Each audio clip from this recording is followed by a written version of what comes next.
जल्दी से जल्दी यहाँ आइए पहुँचने की स्थापना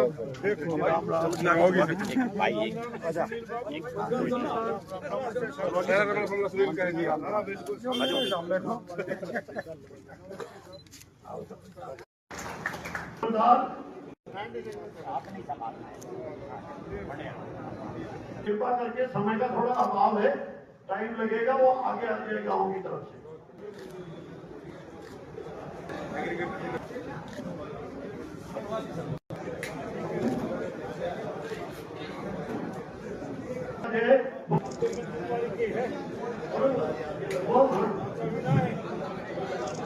आपके सेवक सुझाव प्रारूप लेकर हमारे बीच में आए हैं। के हिसाब से सर इससे बड़ी आईएमटी पूरे हरियाणा में नहीं है। जैसे माननीय मुख्यमंत्री नारायण सिंह सैनी जी ने अपने बजट की घोषणा में 10 नई आईएमटी की घोषणा की थी, उसी कड़ी में सर आपके नेतृत्व में मार्गदर्शन में सर 2 आईएमटी की जमीन की खरीद हम शुरुआत कर। भारतीय जनता पार्टी ने 2024 के चुनाव में ये संकल्प पत्र में कहा था कि हम हरियाणा में 10 नई आईएमटी इस पंचवर्षीय योजना में बनाएंगे।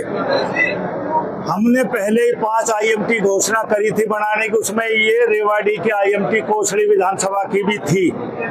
2 आईएमटी की हम खरीद फरोख्त शुरू कर चुके हैं, अंबाला और नारायणगढ़ की। आज तीसरी की शुरुआत करने के लोगों के बीच में आया, किसानों को कहने आया हूं कि हम यहाँ जमीन चाहते हैं, आप लोग चाहे अपनी जमीन ई भूमि पोर्टल पे जा लें या एक हमने नया लैंड पूलिंग एक्ट बनाया उसमें आप आ जाओ।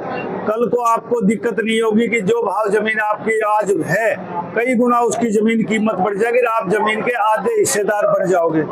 लोगों का जो से लगता है कि लोग इस पर सोच विचार करके आने वाले समय में ई भूमि पोर्टल और लैंड पूलिंग में लोग आएंगे और एक नई आईएमटी की स्थापना इस रेवाड़ी जिले में होगी। चौधरी भूपेंद्र सिंह हुड्डा महल में प्रेस कॉन्फ्रेंस कर रहे थे, उन्होंने कहा कि सरकार ने 12 सालों में कुछ नहीं किया, ना शिक्षा पे ध्यान दिया ना। जी कहते हैं कि अपोजिशन का यही काम है, जब तक विपक्षी दल सरकार की आलोचना ना करे तो जनता के बीच में कैसे जाए। मेरा आकलन ये है कि जनता एक प्रकार से भगवान होती है, जिसने 3 बार लगातार भारतीय जनता पार्टी की और तीसरी बार पूर्ण बहुमत से सरकार बनाई, उससे ज्यादा पैमाना प्रजातंत्र में नहीं हो सकता। भूपेंद्र सिंह हुड्डा इस बात को देखें कि लोगों ने आपकी हवा होते हुए भी आपको नकार दिया, तो जनता ही पैमाना, जनता ने तीसरी बार सरकार बनाई, हमारा कार्यकाल ठीक है।